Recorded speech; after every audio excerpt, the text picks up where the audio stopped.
新北市汐止金山萬里選區這市員初選的結果傳出來，但是有2個人講家己攏通過。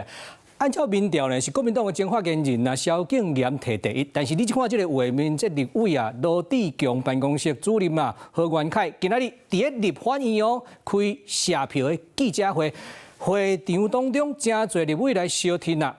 不過國民黨的立委徐巧芯伊講這新北市的黨部的處理實在是無及格啊。黨部主委黃志雄就表示伊是按照制度來行，無需要甲委員的溝通。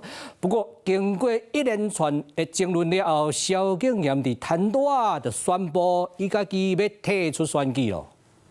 真的，對了，開喙到後天，後邊的國民黨立委更加打更加頭加油。伊是立委羅致強辦公室的主任何元凱，佇黨內議員的初選民調排第一，嚴格要求宣布家己通過初選。我一定會全力以赴的，輔選李四川，當選新北市長。他就是鄭南榕，他一路走來從不搖擺，不當牆頭草，不會因為今天民進黨惡勢力壯大，不會因為民進黨的綠媒的通告費很香，他就去背叛今天對國民黨的信念。特別警察的立法院辦謝票的記者會，頭家羅致強強烈的背書，甲找袂少哪樣立委相挺。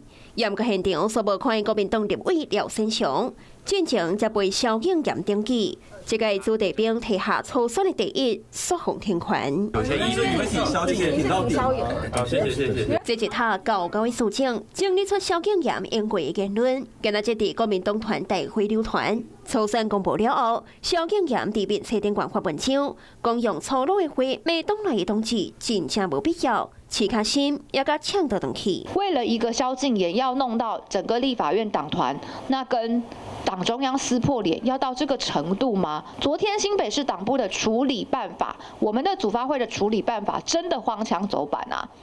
你今天你講說他的民調是領先的，你同時你要告訴民眾，但他沒有黨權。就照制度走啊，我也不需要去跟委員溝通啊。我反過來問嘛，對，就是說如果他最後申訴成功了，那這個民調要怎麼做呢？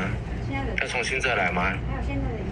哦，那這誰負責呢？花了錢。未經等到先訴成功，蕭敬炎在面冊宣布退選，後續尚未補回，都愛等市黨部公布。Hello， 我是蔣新梅，想要搶先掌握最及時的新聞資訊嗎？趕快訂閱、按讚、開啟小鈴鐺，鎖定華視新聞 YouTube 頻道。